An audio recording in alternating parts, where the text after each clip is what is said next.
వీళ్ళందరూ నాయకులే, మీ అందరికీ తెలిసిన వాళ్ళే. మళ్ళీ పేరు చెప్పండి చెప్తా. వీళ్ళందరూ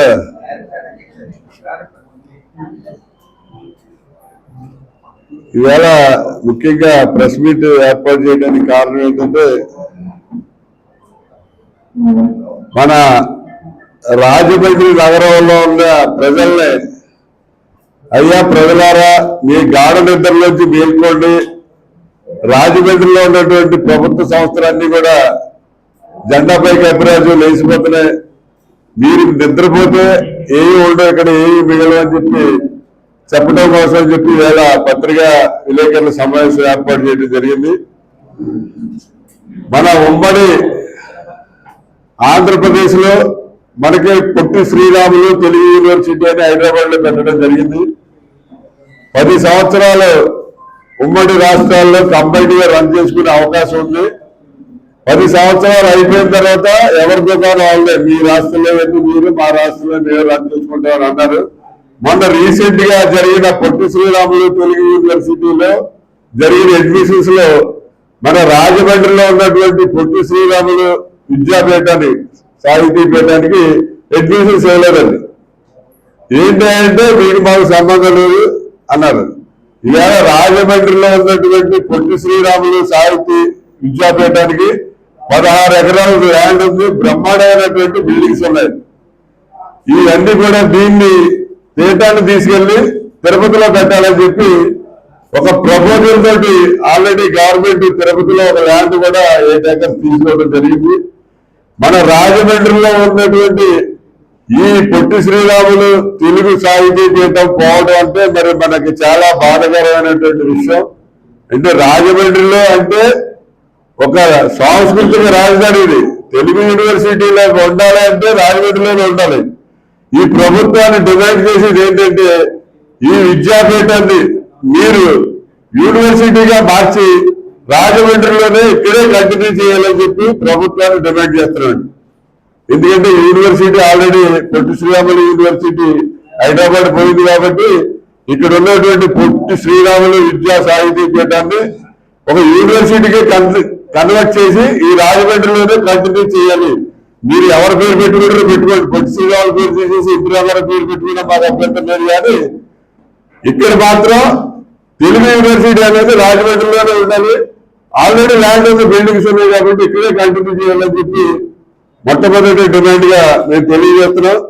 రెండోది ఏంటంటే మొన్నే మా సర్మిలా మేడం గారు స్టేట్మెంట్ ఇచ్చారు. ఏవైతే ప్రభుత్వ మెడికల్ కాలేజీలు అని చెప్పి మన రాష్ట్రానికి కొత్తగా శాంక్షన్ అయ్యాయో అందులో 5 కాలేజీలు అక్కర్లేదని చెప్పి చంద్రబాబు నాయుడు గారు సెంట్రల్ గవర్నమెంట్ కి all India medical council letter రాయడం జరిగింది, మా వల్ల కాదు అక్కర్లేదని. ఏవైతే ఆల్రెడీ రన్నింగ్ లో వచ్చిన కాలేజీలు ఉన్నాయో వాటిని ప్రైవేట్ పరం చేయాలని చెప్పి కూడా ఒక ఆలోచన ఉంది. మన రాజమండ్రి గవర్నమెంట్ మెడికల్ కాలేజ్ వచ్చిందంటే రాజమండ్రి నగరంలో ఉన్న ప్రజలందరూ కూడా చాలా ఆనందపడ్డారు. ఎందుకంటే ఒక గవర్నమెంట్ మెడికల్ కాలేజ్ వస్తే అనేక మంది పేద విద్యార్థులు డాక్టర్స్ అవడానికి అవకాశం ఉంటుంది, అలాగే అనేక రకాల వైద్యాలు చేయడానికి అవకాశం ఉంటుంది. మేము ప్రభుత్వాన్ని కోరేది ఏంటంటే మీరు ఎట్టి పరిస్థితుల్లోనూ కూడా రాజమండ్రి గవర్నమెంట్ మెడికల్ కాలేజీని మీరు ప్రైవేట్ పరం చేస్తే ఇక్కడ చూస్తూ ఊరుకోం. అంతకుముందు మనకి ఒక ఎంపీ గారు వచ్చాడు, మురళీ మోహన్ గారు అని సినిమా యాక్టర్, కొన్నాళ్ళు రాజమండ్రి ఎంపీగా చేశాడు. ఆయన మనకి ఇప్పుడు జైలుకి సంబంధించిన 10 ఎకరాల ల్యాండ్ తీసుకెళ్లి మంజీరా హోటల్కి దారాదత్తం చేసాడు. ఆయన రాజమండ్రిలో 5 ఏళ్ళు ఎంపీగా చేసి సాధించేది ఏంటి అంటే మంజీరా హోటల్కి గవర్నమెంట్ సెంటర్ చేసే స్థలాన్ని మంజీరా హోటల్కి ఇచ్చాడు. అదే ఆయన సాధించిన ప్రగతి. ఇలా 10 ఎకరాలు కూడా ఉంటుంటే మన గవర్నమెంట్ కాలేజీకి ఒక బ్రహ్మాండమైనటువంటి గెస్ట్ హౌస్, హాస్టల్స్, అలాగే బ్రహ్మాండమైన కాన్ఫరెన్స్ హాల్ ఎన్ని వచ్చి అతను చేసిన తప్పు వల్ల ఇవాళ గవర్నమెంట్ కాలేజీకి 10 ఎకరాల ల్యాండ్ తక్కువైపోయి ఫెసిలిటీస్ తక్కువైపోయే పరిస్థితి కూడా ఏర్పడింది. గవర్నమెంట్ కాలేజీని మాత్రం ప్రైవేట్ పరం చేసి ఎవరికో ఇచ్చేస్తే మా సపోర్టర్స్ అంటే మాత్రం ఊరుకునే పరిస్థితి ఉండదు. స్టేట్ వైడ్ ఉద్యోగం చేయడం కూడా జరుగుతుంది. తర్వాత మూడోది ఏంటంటే రాజమండ్రిలో జాతీయ వ్యాధి నిరోధక కేంద్రం అని చెప్పి ఉందండి.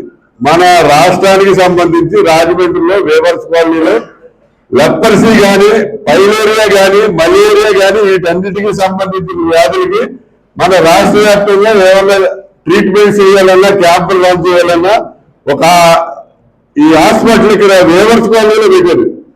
మొన్న నేను అలా కార్ వేసుకుని ఆ రోడ్లో వెళ్తుంటే టూలెట్ బోర్డు పెట్టారు. నేను ఆఫ్ చేసి ఆ ఇంటి వాటర్ రావారెడ్డి మనకు తెలిసిన ఏంటో టూలెట్ బోర్డు పెట్టి ఇంటికి అంటే కానీ ఈ దుకాణం ఎత్తేస్తున్నారు మంగళగిరి తీసుకుపోతున్నారు అన్నది. ఏం చేస్తున్నారు ఎమ్మెల్యేలు ఎంపీలు నిద్రపోతున్నారా ఏం చేస్తున్నారు? మనకి జాతీయ వ్యాధి నిరోధకం అనేది బోధకాలు ట్రీట్మెంట్ చేయించుకోవాలన్నా, మలేరియాకి ట్రీట్మెంట్ చేయించుకోవాలన్నా, లేకపోతే లెపర్సీ వాళ్ళకి ట్రీట్మెంట్ చేయాలన్నా, ఏం చేయాలన్నా కూడా రాజమండ్రి నుంచే క్యాంపులు రన్ చేసేవారు. అటువంటి హాస్పిటల్ తీసుకెళ్లి మంగళగిరిలో పెట్టుకుంటానంటే ఏదో కంపెనీ చెప్తాయి ఎమ్మెల్యే కానీ ఎంపీ కానీ. మరి ఆ షిఫ్ట్ అయిపోతుంటే ఎలాగో నిద్రపోతున్నారా ఏంటనేది కూడా ప్రశ్నిస్తున్నాం. అలాగే గతంలో మనకు ఒక సాంస్కృతిక కాలేజీ ఉంటుందండి సీతంపేటలో 3 ఎకరాల ల్యాండ్ ఓరియంట్ లో సాంస్కృతిక కాలేజీ అని చెప్పి దాన్ని 3 ఎకరాలు కబ్జా చేయడం కోసం ఒక రాజకీయ ప్రజాప్రతినిధి దాన్ని జాగ్రత్తగా దాన్ని పరిగిరాకుండా చేసి కొవ్వూరు షిఫ్టింగ్ చేయించింది. దాంట్లో యమాయములు మధుర కృష్ణమూర్తి శాస్త్రి, విశ్వనాథ గోపాలకృష్ణ గారు వీళ్ళందరూ కూడా పెద్ద పెద్దలు రాష్ట్రపతి అవార్డు పొందిన 8 మంది అక్కడ ప్రిన్సిపాల్స్ గా పనిచేశారు. అలాంటి దాన్ని తీసుకెళ్లి కొవ్వూరు షిఫ్ట్ చేసి 3 ఎకరాలు బేరం పెట్టారు. అది జమీన్ గారు చాలా తెలియదు, చాలా తెలివైన జమీన్ గారు అవుతున్నాడు. ఎందుకంటే ఆ డాక్యుమెంట్ క్లియర్ గా రాశాడు, కింద క్లాస్ రాశాడు. ఎట్టి పరిస్థితుల్లో ఈ సాంస్కృతిక కాలేజీ మూసివేయబడితే ఈ ల్యాండ్ దీన్ని ప్రభుత్వానికి హ్యాండ్ ఓవర్ చేయాలని రాశాడు. ఆ క్లాస్ చూసుకోకుండా ప్రొసీడ్ అయిపోయారు. తర్వాత బేరం పెట్టాక కొనుక్కున్న వాళ్ళు మాత్రం అన్ని చూసుకుంటాడు కదా, లాయర్ గారు చూపెడతాడు. ఆ కింద క్లాస్ చూసుకున్నాడు, ఇది ప్రభుత్వానికి చెందుతుందని రాశారండి ఆయన, మీరు కొనుక్కుంటే చెల్లదంటే దాని మీద కోర్టుకి వెళ్ళారు.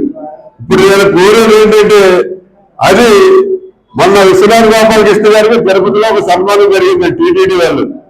మాకు వేద పాఠశాల కావాలి రాజమండ్రికి అని ఆయన అడిగితే మీరు ల్యాండ్ కనుక చూపెడితే మేము టీటీడీ ఫండ్స్ తోటి మీకు రాజమండ్రిలో వేద పాఠశాల ఇస్తాం, శాంక్షన్ చేస్తాం, పాఠశాల బిల్డింగ్లు కట్టి పాఠశాల మేము నిర్మించేస్తాం అని చెప్పి టీటీడీ వాళ్ళు చెప్పడం జరిగింది ఆ సన్మాన సభలో. ఆయనకి ఆయన వచ్చి నాతో చెప్పారు, రేవంత్ రెడ్డి గారు ఏదైనా మంచి ల్యాండ్ ఉంటే మనకి టీటీడీ వాళ్ళు వేద పాఠశాల ఇక్కడ పెడతానంటారు, మనకు చాలా బాగుంటుంది రాజమండ్రి సంస్కృతి రాజధాని అంటే ఎక్కడో లాంటిది బాబు 3 ఎకరాల ల్యాండ్ రెడీగా ఉంది కదా, ఇది డిస్ప్యూట్ లో ఉంది, వేద పాఠశాల పెడతానంటే అటు గవర్నమెంట్ అయినా ఇటు జగన్ గారు ఒప్పుకోవాలి లేకపోతే వచ్చి ఒప్పుకోలేదని చెప్పి చెప్పడం జరిగింది.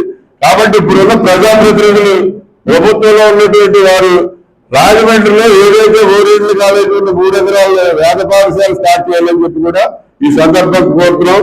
ఇవన్నీ జరగాలంటే రాజమండ్రి ప్రజలు గాఢ నిద్రలోకి మేలుకోవాలండి. వాళ్ళందరూ కూడా నిద్రపోయి ఎవరో చేస్తాడు ఏదో చేస్తాడు వస్తే అక్కడ పోతే పోతాడంటే అన్ని కూడా పోతాయి.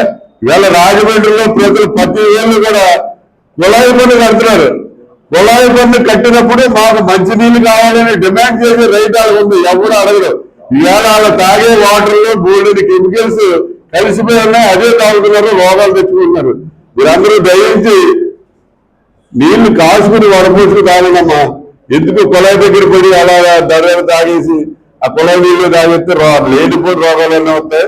మీరందరూ కూడా మీ కుళాయి పన్ను కడుతున్నాం మాకు మంచినీళ్ళు ఎందుకు అని చెప్పి మున్సిపల్ కార్పొరేషన్ డిమాండ్ చేయవలసిన అవసరం కూడా ఉంది. కాబట్టి మీరందరూ కళ్ళు తెరవండి, గాఢ నిద్ర పోకండి. ఈ రాజమండ్రి నాశనం పరిస్థితి వచ్చింది కాబట్టి అందరినీ కూడా ప్రజలందరినీ అన్ని పక్షాలని అన్ని సంఘాల నాయకుల్ని కూడా నేను సభాముఖంగా కోరుతున్నాను.